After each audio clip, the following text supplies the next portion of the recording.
যে নারী এই পবিত্র সোমবার দিনে এই তিনটি আমল করবে তার কপাল ভাগ্য খুলে যাবে। ওই নারী পুরুষ কতই না ভাগ্যবান যে নারী পুরুষ সোমবার আসলেই এই তিনটি আমল করে।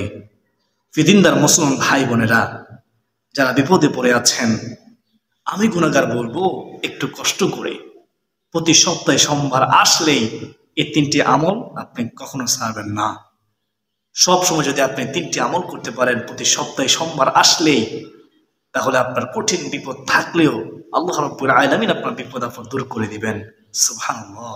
যত বড় বিপদ হোক না কেন, যদি আপনি সঠিকভাবে একমাত্র লিল্লাহি আল্লাহর জন্য এই পবিত্র সোমবার দিনে তিনটি আমল করে তারপর সর্বশেষ দুহাত চোখের পানি ছেড়ে দিয়ে আল্লাহ তাআলার কাছে রিজিক চান, তখন আল্লাহ রাব্বুল আলামিন আপনাকে রিজিক দিবেন।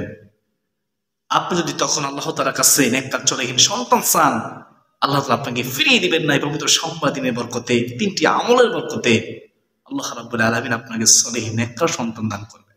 কত দাম্পত্য এমন আছে অনেক বছর হয়ে গেছে, বিবাহ হয়েছে, তারপরেও সন্তান হচ্ছে না। আমি গুনাহগার বলবো কষ্ট করে পবিত্র সোমবার দিনে তিনটি আমল করে আল্লাহ তাআলার কাছে সাহায্য চান, চোখের পানি ছেড়ে দিয়ে আল্লাহ তাআলা আপনাকে ফিরিয়ে দিবেন না। যারা ঋণগ্রস্ত আছেন, ঋণের কারণে কষ্ট পাচ্ছেন, এই সুবর্ণ সুযোগ হাতছাড়া করবেন না। আজকে সোমবার দিনে রহমতের দরজা খোলা আছে। আল্লাহ তাআলার কাছে তিনটি আমল করে ঋণ থেকে মুক্তির জন্য সাহায্য চান, আল্লাহ তাআলা আপনাকে ঋণ থেকে পরিত্রাণ দিবেন ইনশাআল্লাহ। সর্বোপরি কথা হলো, আমার আপনার জীবনে যা প্রয়োজন সমস্ত প্রয়োজন আল্লাহ তাআলা মিটিয়ে দিবেন যদি চাওয়ার মতো চাইতে পারি। আল্লাহ তাআলার মহান দরবারে কোনো জিনিসের অভাব নাই। আমরা চাইতে জানি না, এই জন্য আমরা পাই না। আল্লাহ তাআলা খুশি হয় আল্লাহ তাআলার কাছে দোয়া করলে। রহমাতুল আলামিন নবীজি বলেন, মাল্লাম ইয়াসসারিল্লাহ ইয়াগদাবু আলাইহি ওয়া মারুমাত। আল্লাহ তাআলা ওই বান্দা বান্দির উপর রাগান্বিত হয় যেই বান্দা বান্দি আল্লাহ তাআলার কাছে কিছু চায় না, দোয়া করে না। সুবহানাল্লাহ। প্রিয় দিনদার মুসলমান ভাই বোনেরা, মূল আলোচনা যাওয়ার পূর্বে, তিনটি আমল জানার পূর্বে একটু কষ্ট করে আমার সাথে দোয়া করুন, আল্লাহ তাআলার কাছে সাহায্য চান। হে মহান দয়ালু প্রেমময় আল্লাহ, আপনি নবীজির উসিলায় আমাদের দুঃখ কষ্ট পেরেশানি হতাশা দূর করে দাও, বিপদ আপদ দূর করে দাও। সকলে বলি আল্লাহুম্মা আমিন। ফিদিনদার মুসলমান ভাই বোনেরা, আমরা এক নম্বর যে আমলটি করব পবিত্র সোমবার দিন, সেটা হচ্ছে আমরা 2 রাকাত সালাতুল হাজত নামাজ পড়ব উত্তম রূপে ওযু করে। 2 রাকাত সালাতুল হাজত নামাজ কখন পড়ব? সোমবার দিনে 3টি নামাজের নিষিদ্ধ সময় ছাড়া আপনি যে কোনো সময়ে এই 2 রাকাত সালাতুল হাজত নামাজ পড়তে পারেন এবং সাথে 2টি আমল করতে পারেন। ফিদিনদার মুসলমান ভাই বোনেরা, নামাজের 3টি নিষিদ্ধ সময় হচ্ছে সূর্য যখন উদিত হয় তখন থেকে 15-20 মিনিট, এই সময়ের মধ্যে আপনি 2 রাকাত সালাতুল হাজত নামাজ পড়তে পারবেন না। এটি হচ্ছে নামাজ নিষিদ্ধ সময়। 2 নম্বর নিষিদ্ধ সময় হচ্ছে সূর্য যখন একেবারে মাথা বরাবর চলে আসে তখন থেকে পূর্বের 5 মিনিট এবং পরের 5 মিনিট, এর ভিতরে আপনি এই 2 রাকাত সালাতুল হাজত নামাজ পড়তে পারবেন না। 3 নম্বর নিষিদ্ধ সময় হচ্ছে যখন সূর্য অস্তমিত যায়, সেই সময়ে আপনি এই 2 রাকাত সালাতুল হাজত নামাজ পড়তে পারবেন না। আর বাকি যে কোনো সময়ে আপনি 2 রাকাত সালাতুল হাজত নামাজ পড়তে পারেন। মনে আশা তামান্না ইচ্ছা পূর্ণের 2 রাকাত সালাতুল হাজত নামাজ পড়তে পারেন। ফিদিনদার মুসলমান ভাই বোনেরা, আশা করি সকলে বুঝতে পেরেছেন কখন আপনারা 2 রাকাত সালাতুল হাজত নামাজ পড়বেন। সালাতুল হাজত নামাজের নিয়ত আপনারা শুনুন। নিয়ত করবেন এভাবে, আমি আল্লাহ তাআলাকে সন্তুষ্টি করার জন্য 2 রাকাত সালাতুল হাজত নামাজ পড়ার নিয়ত করলাম। এইভাবে নিয়ত করার পরে আপনি আল্লাহু আকবার বলে হাত উঠাবেন উপরে, তারপরে হাত নামিয়ে মহিলারা বুকের মধ্যে হাত বাঁধবেন, পুরুষের নামে নিচে হাত বাঁধবেন। হাত বাঁধার পরে সানা পড়বেন, সুবহানাকা আল্লাহুম্মা ওয়া বিহামদিকা ওয়া তাবারাকা ইসমুকা ওয়া তাআলা জাদ্দুকা ওয়া লা ইলাহা গায়রুক। সানা পড়ার পরে আউযু বিল্লাহি বিসমিল্লাহ সহকারে সূরাতুল ফাতিহা পড়বেন। সূরাতুল ফাতিহা পড়ার পরে সূরাতুল ইখলাস, কুল হুয়াল্লাহু আহাদ আল্লাহুস সামাদ লাম ইয়ালিদ ওয়া লাম ইউলাদ ওয়া লাম ইয়াকুল লাহু কুফুয়ান আহাদ, এই সূরা ইখলাস 3 বার পড়বেন। অথবা আপনি যে কোনো সূরা দিয়ে পড়তে পারেন, নির্দিষ্ট কোনো সূরা নেই। তারপর আপনি আল্লাহু আকবার বলে রুকুতে যাবেন। রুকুর তাসবিহ কমপক্ষে 3 বার পড়তে হয়, আপনি 5 বার অথবা 7 বার পড়বেন। সুবহানা রাব্বিয়াল আযীম। অনেকে তাড়াহুড়ো করেন, তাড়াহুড়ো করবেন না। তারপরে সামি আল্লাহু লিমান হামিদা বলে সোজা হয়ে দাঁড়াবেন। মনে রাখবেন, রুকুতে যখন আমরা দাঁড়াবো সোজা হয়ে দাঁড়াবো, এটা হচ্ছে ওয়াজিব। ওয়াজিব তরক করলে নামাজ হবে না, ইচ্ছাকৃত তরক করলে নামাজ বাদ, আর অনিচ্ছাকৃত তরক করলে নামাজ সাহস দিলে নামাজ হয়ে যায়। এটা সবসময় মনে রাখবেন। সামি আল্লাহু লিমান হামিদা বলার পর রব্বানা ওয়া লাকাল হামদ বলবেন।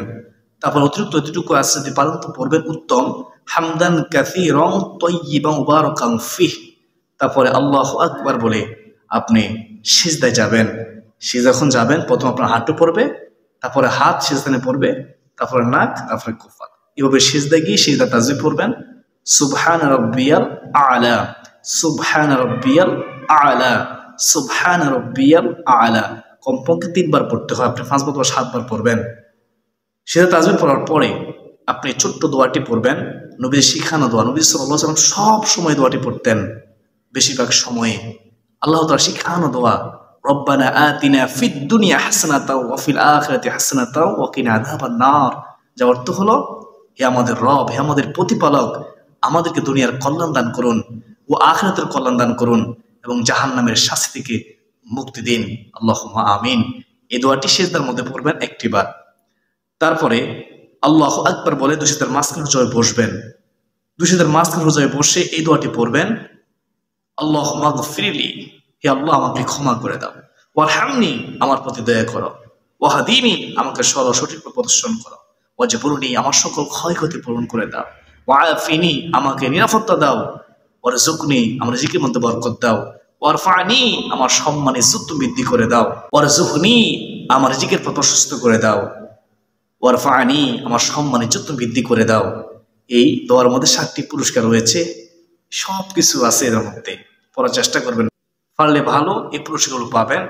2 সিজদার মাঝখানে বসতে হবে, এটা ওয়াজিব, অনেকে তাড়াহুড়ো করেন। তো তারপর আল্লাহু আকবার বলে আবার সিজদা যাবেন, প্রথমে হাত, তারপরে নাক, তারপরে কপাল, সিজদা গিয়ে সিজদা তাসবিহ পড়বেন। সিজদা তাসবিহ পড়ার পরে তারপরে সেই প্রতিপন্ন দোয়াটি, আল্লাহ তাআলা শিখানো দোয়াটি পড়বেন, রব্বানা আতিনা ফিদ দুনিয়া হাসানাতাও ওয়া ফিল আখিরাতি হাসানাতাও ওয়া কিনা আযাবান নার। এই দোয়াটি পড়ার পরে সিজদা থেকে আপনি মাথা উঠাবেন, প্রথমে আপনার কপাল উঠবে উঠার সময়, তারপরে নাক, তারপরে হাত, তারপরে আপনি হাঁটুটি সোজা হয়ে দাঁড়িয়ে যাবেন।